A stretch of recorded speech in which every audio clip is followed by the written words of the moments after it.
Namaste, welcome to Big TV and welcome to Viewpoint. And Sartaj.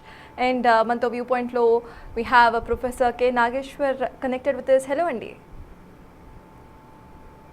Hello అండి చెప్పండి. Yes first మనం ఇటు నిన్న జరిగిన జూబ్లీ హిల్స్ ఉప ఎన్నికకు సంబంధించిన టాపిక్ మేజర్గా చూడబోతున్నాము. That will be the first topic. Jubilee hills ఉప ఎన్నిక ఫలితంతో ఇటు కాంగ్రెస్ పార్టీలో సీఎం రేవంత్ రెడ్డి ప్రతిష్ట మరింత పెరిగిందని అనుకోవచ్చా? అంటే అవుననే వాదన గట్టిగా వినిపిస్తోంది. జూబ్లీ ఫలితం తర్వాత సీఎం మార్పు ఉంటుందని ఒకవైపు విపక్షాలు ఎన్ని విమర్శలు గుప్పించినా సరే ఇటు కాంగ్రెస్ మాత్రం ఘన విజయాన్ని సాధించింది. సొంత పార్టీలోనూ పైకి కనిపించకపోయినా అసమ్మతి ఉందన్న గుసగుసలు వినిపించాయి. ఇలాంటి వేళ అంచనాలకు మించిన రీతిలో వచ్చిన జూబ్లీ హిల్స్ బైపోల్ ఫలితం సీఎం రేవంత్ రెడ్డికి మరింత ప్లస్గా మారిందన్న అభిప్రాయం వ్యక్తమవుతోంది. ఇంకా చెప్పాలంటే ఉప ఎన్నికలో వచ్చిన ఈ పాజిటివ్ ఫలితం ఏదైతే ఉందో అది సీఎం రేవంత్ రెడ్డి ప్రతిష్టని ఎక్కడికో తీసుకువెళ్లిపోయిందనే టాక్ బలంగా వినిపిస్తోంది. ఇదే సమయంలో పార్టీపై ఆయన పట్టు మరింతగా పెరగాలంటే అసలు ఏం చెయ్యాలి అనేది ఇప్పుడు ఆసక్తికరంగా మారింది. ఇక దీనికి సంబంధించి ఇటు కె నాగేశ్వర్ గారు ఆయనతో మాట్లాడదాం. హలో అండి, ప్రజెంట్ చూస్తున్నాము, దీనికి సంబంధించి మనం ఎలా చూడాలంటారంటే జూబ్లీ హిల్స్ బైపోల్ ఫలితాలతో ఇటు సీఎం రేవంత్ రెడ్డి ఇమేజ్ ఏదైతే ఉందో అది ఇంకా పెరిగిందని అనుకోవాలా? అండ్ మనం ఒకసారి చూసుకుంటే ఒక ప్లాన్ను ఆల్రెడీ సీఎం రచించారు, దాంతోనే వీళ్ళు ముందుకు సాగారు. So CM Revanth Reddy figure, graph అన్నీ కూడా పెరిగాయని అనుకోవాలండి. తప్పనిసరిగా, ఎందుకంటే ఈ ఎన్నికలో సీఎం చాలా ప్రతిష్టాత్మకంగా రేవంత్ రెడ్డి తీసుకున్నాడు. సో అందువల్ల ప్రతిష్టాత్మకంగా తీసుకొని అన్నీ తానే నడిపించాడు, ఇది వాస్తవం. అందువల్ల మొదటి నుంచి పార్టీ మైక్రో మేనేజ్మెంట్ చేస్తూ, సర్వేలు చేయించుకుంటూ, గ్యాప్స్ ఐడెంటిఫై చేస్తూ, రిసోర్సెస్ను మొబిలైజ్ చేస్తూ, పార్టీ నాయకుల్ని, క్యాడర్ని డిప్లాయ్ చేస్తూ, వ్యూహాలు రచిస్తూ, వాటిని అమలు చేస్తూ అడుగడుగునా కూడా రేవంత్ రెడ్డి ఇంప్రింట్ ఈ జూబ్లీ హిల్స్ బై ఎలక్షన్లో క్లియర్గా కనబడ్డది. రెండవది, మీకు బీఆర్ఎస్ బీజేపీ దాడి కూడా రేవంత్ రెడ్డి పైన ప్రధానంగా కేంద్రీకృతమై ఉంది. రేవంత్ రెడ్డి ఫోకస్డ్గానే కేటీఆర్ కావచ్చు, హరీష్ రావు కావచ్చు, బీఆర్ఎస్ నేతలు తమ క్యాంపెయిన్ టార్గెట్ కూడా రేవంత్ రెడ్డినే ప్రత్యేకంగా టార్గెట్ చేశారు. మూడవది, రేవంత్ ప్రభుత్వ పాలన పైన ఒక రకంగా దీన్ని రెఫరెండంగా మార్చాలని బీఆర్ఎస్ తహతలాడింది. వాస్తవంగా బహిరంగంగా కేటీఆర్ మాట్లాడాడు కూడా, ఇది రెఫరెండం అని సీఎం ఎందుకు అంగీకరించడం లేదు అని కూడా. నాలుగవది, ఈ ఉప ఎన్నిక తర్వాత రేవంత్ ప్రభుత్వమే పడిపోతుంది, కేసీఆర్ మళ్ళీ ముఖ్యమంత్రి అవుతాడు అనే నరేటివ్ కూడా బీఆర్ఎస్ బిల్డ్ చేసింది. ఐదవది, నార్మల్గా గతంలో మీరు గమనిస్తే ఉప ఎన్నికల్లో ముఖ్యమంత్రులు పెద్దగా ఇన్వాల్వ్ కారు. ఇప్పుడు మాజీ ముఖ్యమంత్రి అయిన కేసీఆరే జూబ్లీ హిల్స్ క్యాంపెయిన్లో ఇన్వాల్వ్ కాలే. కానీ ఆ భేషజాలకు పోకుండా రేవంత్ రెడ్డి ప్రత్యక్షంగా కూడా ప్రతి డివిజన్ కవర్ చేస్తూ రోడ్ షోస్ జరిపారు. ప్రత్యేకించి సినిమా కార్మికులు ఇలాంటి వారిని ఉద్దేశించి మాట్లాడాడు. సో కంప్లీట్గా ఇన్వాల్వ్ అయి ఈ ఎన్నిక నడిపించాడు. ఒక రకంగా తనకు ప్రతిష్టాత్మకంగా తీసుకున్నాడు. దానికి కారణం ఏంటంటే 2023 అసెంబ్లీ ఎలక్షన్స్లో కూడా హైదరాబాద్లో కాంగ్రెస్కు పెద్దగా ఓటింగ్ రాకపోవడం, ఇది బీఆర్ఎస్ సిట్టింగ్ సీటు కావడం, ఈ ఎన్నిక కనుక ఓడిపోతే సిట్టింగ్ సీటు కాకపోయినా కూడా రేవంత్ ప్రభుత్వం పట్ల ప్రజల వ్యతిరేకతకు ఇది ఉదాహరణగా ప్రొజెక్ట్ అయ్యే అవకాశం ఉండడం, సొంత పార్టీలో కూడా రేవంత్ వ్యతిరేకులు కాచుకొని కూర్చొని ఉండడం. ఒకవేళ ఈ ఎన్నికల్లో కాంగ్రెస్ ఓడిపోతే టోటల్ బ్లేమ్ రేవంత్ రెడ్డి మీద వేసి రాలేయటానికి సిద్ధపడ్డారు. సో ఈ కాంటెక్స్ట్ అన్ని చూసినప్పుడు డెఫినెట్గా ఓడిపోతే రేవంత్కే ఛాలెంజ్ అయ్యేది కనుక, గెలిచినప్పుడు ఆయన క్రెడిట్ కూడా వస్తుంది కదా. మనం victors have several fathers but defeat as none అంటారు. ఓటమి అయితే మొత్తం రేవంత్ మీద పడినప్పుడు విజయానికి కూడా రేవంత్కు ఆ క్రెడిట్ ఇవ్వాల్సిందే కదా.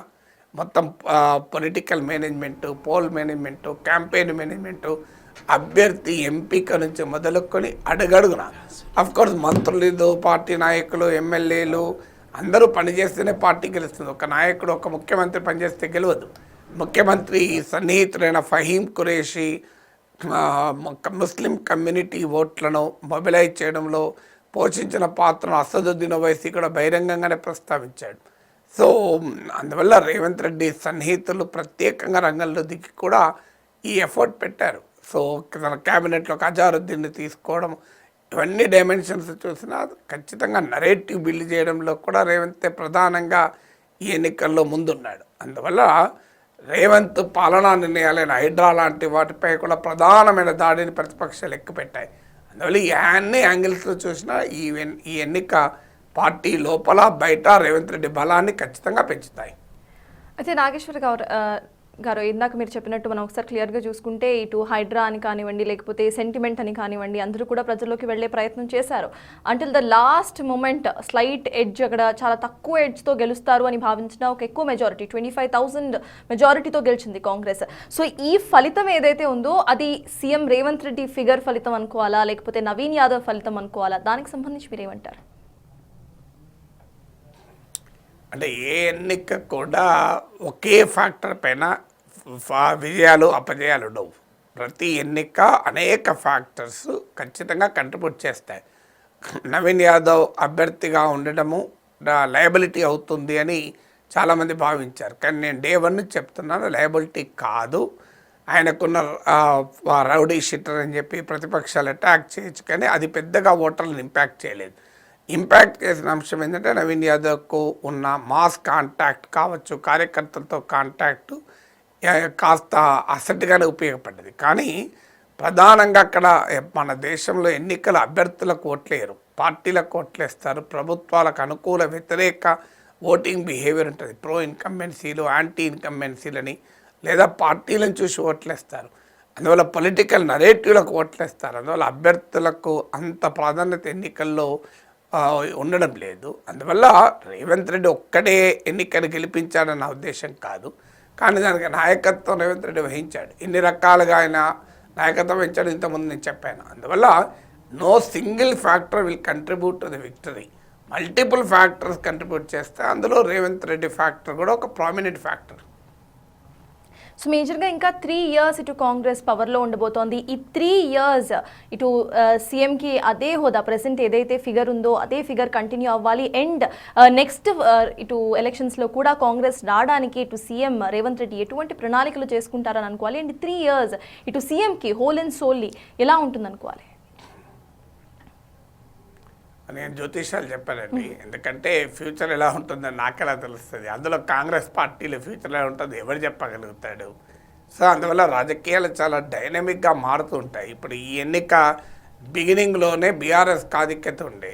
ఈవెన్ ఎన్నిక ఓటింగ్కు 4-5 రోజుల వరకు కూడా బీఆర్ఎస్దే పైచేయి ఉండే. చివరి నిమిషం వరకు కాంగ్రెస్ పైచేయి సాధించింది. వాస్తవంగా 15 రోజుల్లో ఇంప్రూవ్ అవుతూ ఫైనల్ అటాక్ ఎలక్షన్ టైం చేయగలిగింది. అందువల్ల రాజకీయాలు చాలా డైనమిక్గా మారుతూ ఉంటాయి. మీకు ఒకప్పుడు జిహెచ్ఎంసీలో 2 సీట్లు తెచ్చుకొని హుజూరాబాద్లో 3,000 ఓట్లు కూడా రాని, హుజూర్ నగర్లో సిట్టింగ్ సీటు కోల్పోయి, నాగార్జున సాగర్లో పార్టీ వెటరన్ జానారెడ్డి ఓడిపోయిన తర్వాత కూడా మీకు దుబాకలో 3rd ప్లేస్కు వెళ్ళాక కూడా కాంగ్రెస్ పార్టీ అనూహ్యంగా వచ్చి అధికారం రాలేదా? అందువల్ల మీకు పొలిటికల్ సిచ్యువేషన్ చాలా డైనమిక్గా చేంజ్ అవుతూ ఉంటుంది. 3 years is a very long period. Several factors influence అవుతాయి. అయితే ఒక్కటి మాత్రం ఖచ్చితంగా చెప్పగలను, ఈ ఎన్నికలో కాంగ్రెస్ గెలవచ్చు. ఈ గెలుపులో బలుపు ఉంది, వాపు ఉంది. మొత్తం బలమే అనుకుంటే that is a strategic blunder అవుతుంది, అది వ్యూహాత్మక తప్పిదం అవుతుంది. సో ఈ పార్టీ ప్రభుత్వం పట్ల అసంతృప్తి చాలా బలంగా క్షేత్రస్థాయిలో కనిపించింది ఈ ఎన్నిక సందర్భంగా. ఎన్నికల్లో యాంటీ ఇన్కంబెన్సీ ప్రతిసారి ఒక ఓటమికి దారి తీయకపోవచ్చు. అనేక ఫ్యాక్టర్స్, ఇన్కంబెన్సీ అడ్వాంటేజ్ అంటారు, అధికారంలో ఉన్నప్పుడు ఉండే అడ్వాంటేజ్ వల్ల కూడా కొన్నిసార్లు ఆ వ్యతిరేకతను అధిగమించగలుగుతారు. మీకు ఈవెన్ మునిగోడులో కూడా బీఆర్ఎస్ గెలిచింది కదా, మరి తర్వాత అసెంబ్లీ ఎన్నికలు ఓడిపోలేదా? సో అందువల్ల ఇళ్ళలకనే పండుగ కాదు. ఒక జూబ్లీ డైపోల్ గెలవడంతోనే కాంగ్రెస్ పార్టీకి తిరిగే లేదు, 3 ఏళ్ల తర్వాత మళ్ళీ పవర్లోకి వస్తుందని కంక్లూజన్ రాలేము. బలమైన ప్రజా వ్యతిరేకత కనిపించింది జూబ్లీహిల్స్ ఉప ఎన్నికలో. అయితే అధికారంలో కాంగ్రెస్ ఉండడము, అన్ని హంగులు కాంగ్రెస్ చేతుల్లో ఉండడము, కాంగ్రెస్ పార్టీ చాలా సమర్థవంతంగా కిల్లర్ ఇన్స్టింక్ట్తో చివరి వరకు పనిచేయడం, బీఆర్ఎస్ చివరి దశలో ఆ మూమెంటం నిలబెట్టుకోకపోవడము, 3 ఏళ్ళు కాంగ్రెస్ ఉంటుంది కదా అనే భావన ప్రజల్లోకి వెళ్ళడము, ఇలాంటి సెవరల్ ఫ్యాక్టర్స్ జూబ్లీహిల్స్ విజయానికి కారణమైంది. కానీ అందువల్ల కాంగ్రెస్ పార్టీ జాగ్రత్త పడకపోతే, రేవంత్ రెడ్డి తన ఇమేజ్ మేక్ ఓవర్ చేసుకోకపోతే, కాంగ్రెస్ పార్టీ తను చేస్తున్న తప్పులు సమీక్షించుకోకపోతే జూబ్లీహిల్స్ బైపోల్నే పర్మనెంట్ విక్టరీగా భావిస్తే మాత్రం పప్పులో కాలేస్తుంది. Yes sir. సో ఈ ఎలక్షన్స్లో మేజర్గా బీఆర్ఎస్ కూడా పోటీ చేసింది. అండ్ బీఆర్ఎస్కు సంబంధించి ఒకసారి చూద్దాము. లోక్సభ ఫలితాలు ఇక్కడ బీఆర్ఎస్కు తేడా కొట్టాయి. కంటోన్మెంట్లో కంగు తిన్నారు వాళ్ళు. జూబ్లీహిల్స్లో ఝలక్ కూడా తగిలింది. ఇలా వరుస ఎన్నికల్లో బీఆర్ఎస్కు ఎదురు దెబ్బలు తగులుతూనే ఉన్నాయి. ఇలాంటి వేళ అన్ని వేళ్లు కూడా ఆ పార్టీ వర్కింగ్ ప్రెసిడెంట్ అయిన కేటీఆర్ వైపే చూపిస్తున్నాయి. క్లారిటీగా చెప్పాలంటే కేటీఆర్ శల్య సారథ్యంతోనే ఇదంతా కూడా జరుగుతోంది అన్న విమర్శలు కూడా వినిపిస్తున్నాయి ప్రజల్లో.